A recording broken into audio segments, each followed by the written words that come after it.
All the games are on TV as well now, so everyone's like, right, I need a fresh trim for the telly. See, fans would be raging about that. They've done that. Take that one off. They've done Newcastle. Fans, They're just trying to break me up on I don't want to get checked up by that HMR. Every time you say stuff now, I'm like, oh, I better be careful.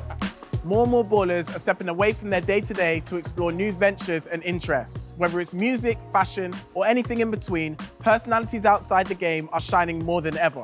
I'm here to meet one man who's exploring the world of barbering.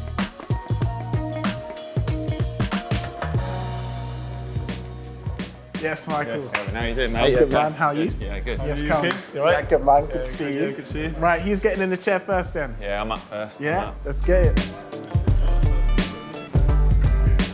All right, so Michael, we're here in Cambridge in your barbershop. Tell us, how did you get into this business? Yeah, so this shop is 10 years old this summer. Bought it with my mate Aaron here, business partner, and we've now got 4 of them. Amazing. And take us back to that moment where you opened the shop, because that would have been quite a while ago, right? Like, how long ago was that? You know, it makes me feel old when I'm like, oh, it was 10 years ago, and it was very different to this. It was all white, it was quite old style, hadn't had much money spent on the shop, so we had to negotiate with the landlord, can we change this, can we do that, can we put all our signage up? So that was a bit of a process to learn. You know, 10 years back, we're talking about, you know, a player that's 26, taking ventures outside the game wasn't as prominent, right? But like, Kel, you're turning 26 very soon as well, right? How mad must that feel to see that he already had that mindset back then?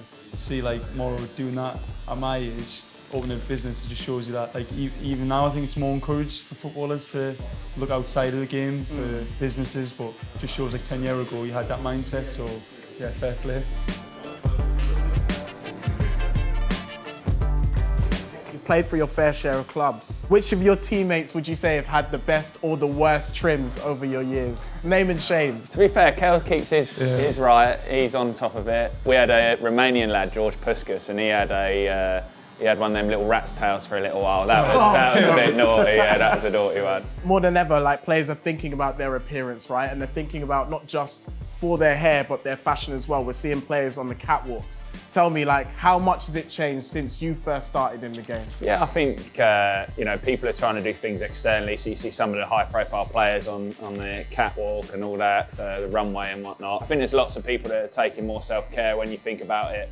All the games are on TV as well now, so everyone's like, right, I need a fresh trim for the telly. Everyone's going on social media, innit? So everyone's like, I need to be looking fresh. Like. And tell me, like, even in the Cambridge squad, like, who's probably got the best fit? Yeah, there is a few people that have a go. Killian will have a go. Corey.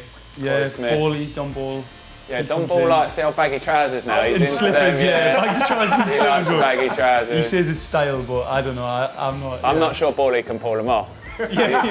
He's getting a little bit old for them now, I think. Yeah.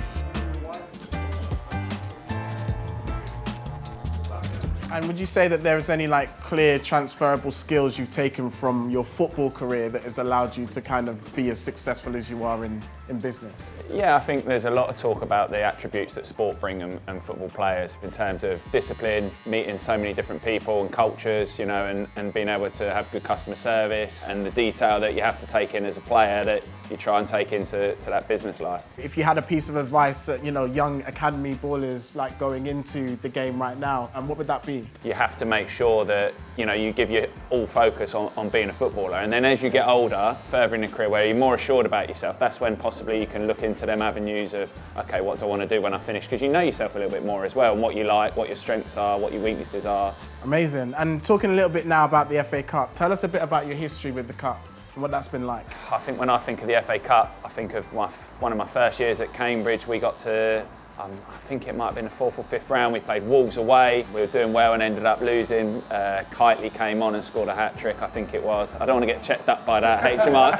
Every time you say stuff now, I'm like, oh, I better be careful. It was a long time ago, wasn't it? Yeah, it was a long time ago. They won't have any footage for that. So yeah, that Wolves one. Played one for Charlton, we got quite far in that, lost to Sheffield United. Harry Maguire played in that game. I remember Cambridge United playing against Man United in the Cup. That was obviously a big one, took them back to Old Trafford. So yeah, there's been some special moments for me as a player and as a fan. Just how important is it that, like, the young lads joining the team hear these stories and see the successes that you've had to be able to dream about, like, you know, progressing in the FA Cup? Yeah, I think when you look at the FA Cup, it gives people like, you know, Kel's played at a higher level, and that gives you that appetite to show everyone, you know, I want to play at that level, I can play at that level. So it's a good chance as a player to show people and prove to people that you can play higher. We played in the League Cup against Fulham recently. You go play against big Premier League places, and to have that opportunity to do that, that's what the FA Cup brings for players. What are your thoughts on the cup so far? Yeah, it looks good, yeah. It looks good. It's knocked a few years Under off for pressure sure. there, aren't you?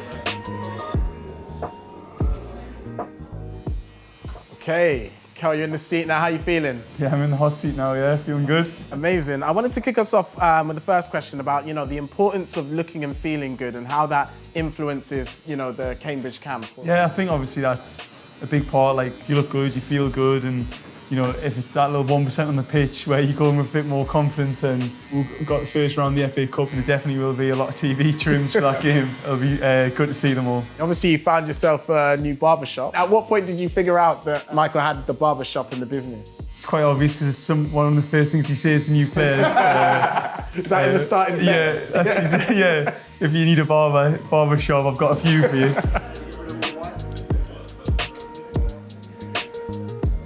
You scored your first goal for the club recently. Has it inspired you or motivated you to kick on and get on the goal tally more? Yeah, definitely. I think obviously like I've scored a few, not as many as I want or would like. So I think this season, instead like I need to score more goals. Like I know obviously Morrison can say he can score from open play because I have seen the video of him. To be fair, set pieces, we're actually quite good for set pieces. We scored quite a few this year, and then pre-season, like I'd scored, you'd scored, and I was getting on Mamadou Job about not scoring, and then I'm the only one that's not scored in the league. In the league. It's that healthy competition. Like yeah, hopefully, just score a few more, you'll get off my case. So yeah.